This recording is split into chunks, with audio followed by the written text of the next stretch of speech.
விருச்சிகராசி என்பவர்களுக்கு அடியனின் வணக்கம். விருச்சிகராசி என்பவர்களுக்கு இந்த மார்கழி மாதம் எத்தகைய சாதகமான பலன்களையும் பாதகமான பலன்கள் தரப்போகுதுன்னு பார்ப்போம்.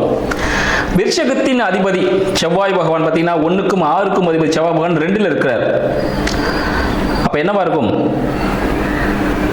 தனது வாக்கின் மூலமாகவும் குடும்பத்தின் மூலமாகவும் சிறிய சச்சரவுகள் மூலமாக வருமானம் வரக்கூடிய ஒரு வாய்ப்பு.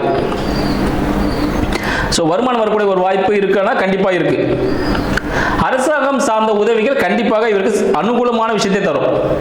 மேலும் வேலை சார்ந்த ஒரு அழுத்தம் ஏற்படும். என்னவோ சும்மா தான் இருக்கும், பட் அந்த வேலை சார்ந்த ஒரு அழுத்தம் குடும்பத்தில் ஒரு பிரதிபலிப்பை ஏற்படுத்தும். ஆனால் வேலை சார்ந்த விஷயத்தை வேலையோடு விட்டு அங்கேயே ஆபீஸோடு விட்டு வந்துருங்க. உங்களோட 2ஆம் அதிபதி உங்களுக்கு 8ல் இருக்கிறார். மறைமுக வருமானம், வாடகை மூலம் வருமானம் வருவதற்கான வாய்ப்புகள் உண்டு. நீங்க ஏதாவது பொருள் வாங்கி வச்சிருப்பீங்க, அது இன்வெஸ்ட்மெண்டா இருந்திருக்கும், அதோட ப்ராஃபிட் இப்ப கிடைப்பதற்கான வாய்ப்புகள் உண்டு. உங்கள் வாக்கின் மூலம் வருமானம் கிடைப்பதற்கான வாய்ப்புகள் உண்டு. நீங்க ஒரு ஆசிரியர் பணி சேர்க்கலாம், உங்களுக்கு வாக்கின் மூலமே வருமானம், புதிய வேலை கிடைப்பதற்கான வாய்ப்புகள் உண்டு. உங்களோட 10ஆம் அதிபதி 2ல் இருக்கிறார். புதிய தொழில் முயற்சி, உங்க ஃபேமிலியோட சேர்ந்து புதுசாக ஒரு தொழில் முயற்சி செய்வதற்கான வாய்ப்புகள் இந்த காலகட்டத்தில் உங்களுக்கு ஏற்படும்.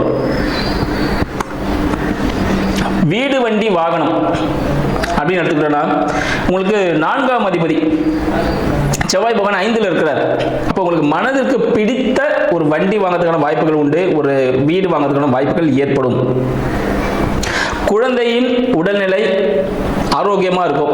சிறிய சிறிய உபாதைகள் ஏற்படும். விருச்சிகராசி என்பவர்களின் குழந்தைகளுக்கு சிறிய உபாதைகள் ஏற்படக்கூடிய வாய்ப்புகள் உண்டு. சனீஸ்வர பகவானால இந்த ஆயில் ஐட்டம்லாம் கொஞ்சம் குறைச்சிருங்க. குழந்தைங்களுக்கு இந்த டைமுக்கு சாப்பிட கொடுங்க. ஹெல்த்தை கொஞ்சம் நல்லாவே பார்த்துங்க. இதை பண்ணீங்கன்னா குழந்தைங்க நல்லா ஆரோக்கியமா இருப்பாங்க.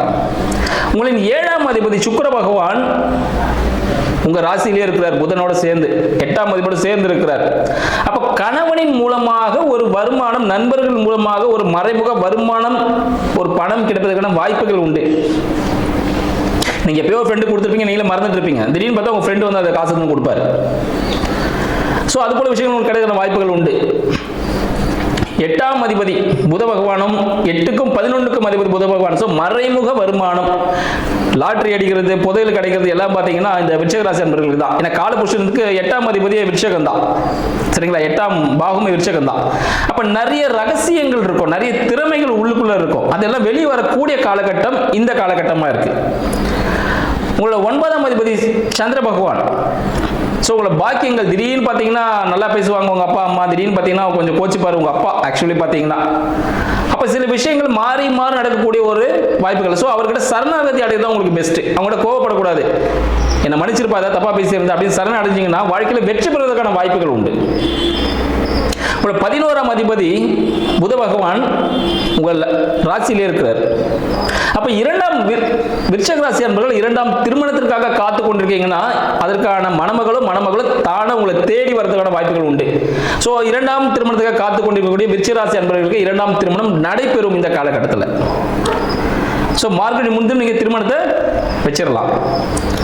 கூட்டு தொழிலுக்காக காத்து கொண்டிருக்கக்கூடியவர்கள், ஜாயிண்ட் பிசினஸ் பண்ணலாம் ஃப்ரெண்ட்ஸ் கூட அப்படின்னு இருக்கீங்க, இல்ல வாழ்க்கை துணையோட கூட்டு தொழில் செய்யலான்னு இருக்கீங்க, அவங்க உங்களை தானாக அணுகக்கூடிய ஒரு காலகட்டம். இந்த காலகட்டத்தில் உங்களுக்கு கூட்டு தொழில் அமையும், சிறப்பாகவே அமையும். ஆனால் உங்களோட வார்த்தையில கொஞ்சம் கவனம் கண்டிப்பாக தேவை. டாக்குமெண்டேஷன்ஸ்ல சைன் பண்ணும் போது ரொம்ப கவனமா இருக்கணும். நரம்பு சம்பந்தப்பட்ட பிரச்சனைகள், முக்கியமா இடுப்பு நரம்பு சம்பந்தப்பட்ட பிரச்சனைகள் சிறியதாக வந்து போவதற்கான வாய்ப்புகள் உண்டு. கால் பகுதியில் கூட வரதுக்கான வாய்ப்புகள் உண்டு. அதனால நரம்பு சம்பந்தப்பட்ட பிரச்சனைகளை கொஞ்சம் பார்த்து கவனிச்சுக்குங்க. கம்யூனிகேஷன்ல கவனமா இருக்கணும். ஏன்னா 8ஆம் அதிபதி புதன் தான், 11ஆம் அதிபதி புதன் தான். யாராவது ஆசை வார்த்தையை சொன்னாங்கன்னு சொல்லிட்டு ஏதாவது ஒரு மெயில் பண்றதோ இல்லை எதெல்லாம் போய் இன்வெஸ்ட் பண்றதோ அந்த விஷயங்கள் கூடாது. ரொம்ப கவனமா இருக்கணும். கம்யூனிகேஷன்ல கவனமா இருக்கணும். நண்பர்களிடம் கவனம் தேவை. இந்த காலகட்டம் நீங்க இன்வெஸ்ட்மெண்ட் பண்றதுக்கான விஷயங்கள் இல்லை.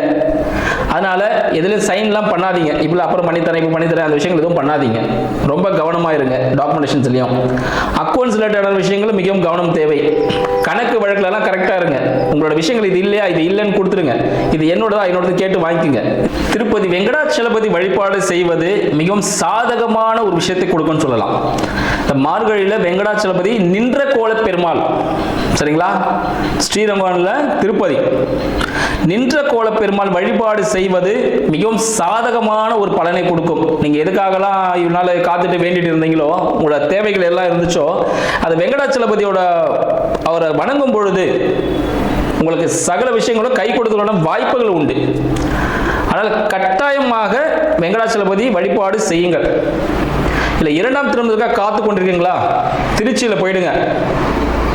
ரங்கநாதர் சுக்கிரன் ஸ்தலம், அவரை வழிபடுவதன் மூலமாக உங்களுக்கு இரண்டாம் திருமணம் நடவதற்கான வாய்ப்புகள் உண்டு. இல்லை தொழிலில் இரண்டாவது பிரான்ச் ஓப்பன் பண்ணணும், மூணாவது பிரான்ச் ஓப்பன் பண்ணணும்னு இருக்கீங்களா, திருச்சிக்கே போயிடுங்க. திருச்சி ரங்கநாதரை வழிபடும் பொழுது உங்களுக்கு அனைத்தும் சகலமும் கைகூடும். ஆக்சுவலி என்னன்னு பார்த்தீங்கன்னா, எந்த விஷயத்தை செஞ்சா என்ன விஷயம் நடக்கும் அப்படின்னு இருக்கு. தலைவலிக்கு அதுக்கான மெடிசன் போடணும். அது போல விஷயங்கள் எந்த வழிபாடு செய்யும் பொழுது என்ன விதமான உங்களுக்கு பலன் கிடைக்குன்னு பார்த்துட்டு உங்கள் தேவைக்கேற்ப வழிபாடுகளை மேற்கொள்ளுங்கள். நன்றி, வணக்கம்.